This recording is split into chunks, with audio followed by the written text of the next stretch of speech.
ஆனா கோயம்புத்தூர் மக்கள் வெளியிருந்து வந்து யார் வந்தாலும் ஏத்துக்கிறாங்க. இல்லைன்னா இல்ல, அன்போடு பண்போடு பாசத்தோடு பரிவோடு இந்த மக்களுக்கு சேவை செய்யணும்னு நினைச்சா ஏத்துக்கிறாங்க. ஆனா நான் உறுதியாக சொல்லுகின்றேன், கோயம்புத்தூர்ல செந்தில் பாலாஜி அவர்களை தோற்கடிக்க போவது கோயம்புத்தூர் மக்கள் என்று சொல்வதை விட கோவை திமுக காரங்க என்பதில் நான் உறுதியா இருக்கேன். கோயம்புத்தூர் மாவட்டத்தினுடைய திராவிட முன்னேற்ற கழகத்தினுடைய தொண்டன் தலைவர்கள் யார் இருக்கிறாங்க, அவங்க செந்தில் பாலாஜியை கோயம்புத்தூர் தெற்கு தொகுதியில தோற்கடிப்பது உறுதி. எதுக்குன்னு நீங்க கேட்டீங்கன்னா நான் சொல்றேன்.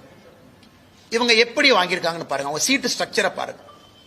அதாவது சிங்கானல்லூர்ல இருக்கக்கூடிய ஒரு பழைய வேட்பாளர் ஏற்கனவே சட்டமன்ற உறுப்பினராக தூக்கி அப்படி குப்பை வீசுற மாதிரி வீசியாச்சு அவரை. அங்க புதுசா ஒருத்தர் மாவட்ட செயலாளர், அவர் சம்பந்தம் இல்லாம அவரை கொண்டு போய் கோயம்புத்தூர் நார்த், ஏன்னா அவர் கைப்பாவையாக இருக்கின்றார். இவர் சம்பந்தம் இல்லாத கோயம்புத்தூர் சவுத், அப்புறம் சிங்கானல்லூர் கவுண்டபாளையமும் காங்கிரஸ் நீங்க நெல்லுங்க. சோ இதுல இருந்தே அரசியல் தெரிஞ்ச உங்களுக்கும் எனக்கும் எல்லாத்துக்குமே தெரியும் திராவிட முன்னேற்ற கழகத்தினுடைய கேம் இங்க என்ன அப்படின்னு. இன்னைக்கு செந்தில் பாலாஜி என்ன நினைக்கிறாருன்னா, கோயம்புத்தூர்ல அவரு மட்டும் ஜெயிக்கணும், வேற யாரும் ஜெயிக்கூடாது. ஒருவேளை திமுக ஆட்சிக்கு வந்துச்சுன்னா அமைச்சர் அவரு மட்டும் வாங்கிக்கணும், வேற யாருமே போட்டிக்கு இருக்கக்கூடாது. அதனால அவரும் தோற்பார், கோயம்புத்தூரிலும் திராவிட முன்னேற்ற கழகம் தோற்கும்.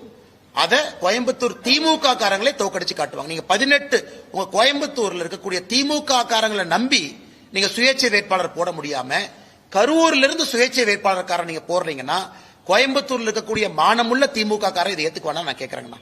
திமுகவும் நாங்களும் எதிரிகள் தான், நாங்க ரெண்டே சித்தாந்த அடிப்படையில் எதிரி தான். ஆனா திமுகவும் அரசியல் கட்சி, அங்க இருக்கிற தொண்டனுக்கும் ஒரு உணர்வு இருக்கு, அவங்களுக்கு கொடிய பிடிச்சு அரசியல் பண்றாங்க. ஒரு மானமுள்ள திராவிட முன்னேற்ற கழகத்தினுடைய தொண்டன் 18 சுயேட்சைகள் கரூர்ல இருந்து வந்து செந்தில் பாலாஜிக்கு ஆதரவாக கோயம்புத்தூர் தெற்கு தொகுதியில போட்டியிடுவதை கண்டிப்பாக ஏற்றுக்கொள்ள மாட்டார்கள். விளைவு தேர்தலில் தெரியும்.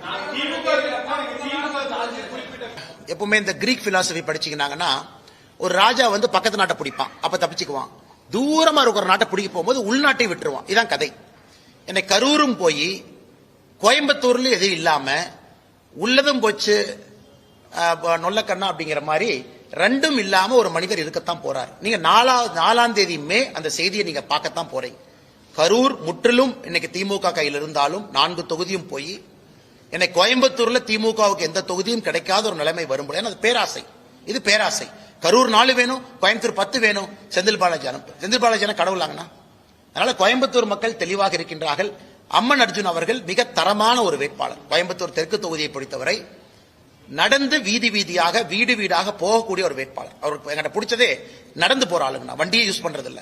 அதனால அம்மன் அர்ஜுன் அவர்கள் அங்க ஃபைட் பண்றாரு, கம்பீட் பண்றாருன்னா ஒண்ணு இல்லைங்கண்ணா. அம்மன் அர்ஜுன் அவர்களுடைய வேகமான வேலையை பார்த்து செந்தில் பாலாஜி அவர்கள் தாக்கு பிடிக்காம வெளியே. கரூர்ல பாருங்க, சரி அண்ணனுக்கு நான் உதாரணம் சொல்றேன். இன்னைக்கு கரூர்ல செந்தில் பாலாஜிக்கு மாற்று வேட்பாளர் யாருங்கண்ணா? கரூர்ல செந்தில் பாலாஜியினுடைய மாற்று வேட்பாளர் அவருடைய சொந்த தம்பி அசோக். இன்னைக்கு அசோக் சைலண்டா நாமினேஷன் ஃபார்மையும் கொடுத்துட்டு இடி 1.5 வருஷமா தேடிச்சு. தமிழ்நாடு போலீஸ் 1.5 வருஷமா கோழி அமுக்கிற மாதிரி அமுத்தி வச்சிருந்தாங்க. அவர் வெளியே உள்ள அந்த அடக்கோழி பாத்தீங்கன்னா முட்டை போட்டதுக்கு அப்புறம் கோழி அமுத்தி வைக்கிற மாதிரி எங்கேயோ பதுக்கி வச்சிருந்தாங்க. இன்னைக்கு அவங்களுக்கு அந்த பெயில் கிடைத்த பிறகு செந்தில் பாலாஜியினுடைய சகோதரர் திரு அசோக் கரூர் திராவிட முன்னேற்ற கழகத்தினுடைய வேட்பாளரோடு போறார். ஆனா எங்கேயாவது செந்தில் பாலாஜி சொன்னாரா என்னுடைய சகோதரர் அசோக் வந்து டம்மி கேண்டிடேட் நீங்க சொன்னாரானா? அதனால எனக்கு நாளை நான் கரூரை பார்த்துக்கிட்டு இருக்கேன். சோ அபிஷியல் டிஎம்கே கேண்டிடேட் வேட்பு மனு நிராகரிக்கப்படுதான் நான் பார்த்துக்கிட்டு இருக்கேன். வேணும்னே ஒரு ஃபால்ட்டி டாக்குமெண்ட்டை கொடுத்து நிராகரிக்கப்பட வச்சுட்டு வேற வழி இல்ல டம்மி வேட்பாளர் அசோக் தான், அவரு தான் உதயசூரியன்ல போட்டிடுவாருங்கிற டிராமாவும் கரூர் நடக்கிறதுக்கு வாய்ப்பு இருக்கு. இவ்வளவு சின்னாபின்னமாய் ஜனநாயகத்தை பண்ணிக்கிட்டு இருக்காங்க. இதுல முதலமைச்சரும் உடந்தையா இருக்கிறாங்க. ஏன் டம்மி வேட்பாளர் கரூர்ல ஆளே கிடைக்கலையாங்கண்ணா? டம்மி வேட்பாளர் போடணும் அப்படின்னா கரூர்ல ஆளே இல்லையா? இன்னைக்கு வானதி ஸ்ரீனிவாசன் அக்காக்கு டம்மி வேட்பாளர் போட்டிருக்கோம். யாருங்கண்ணா? கட்சியினுடைய மூத்த தலைவர் ஒருத்தர் அங்க இருக்கிறார். அங்கேயும் செந்தில் பாலாஜியினுடைய சகோதரர் டம்மி வேட்பாளர். கோவை தெற்குல கரூர்ல இருந்து வந்திருக்கக்கூடிய 18 பேர் இண்டிபெண்டன்ட் கேண்டிடேட்னா இது ஜனநாயகமா இல்லது ஊழல்வாதிகள் நடத்தக்கூடிய கூடாரமா நீங்க கேட்பீங்கல்ல?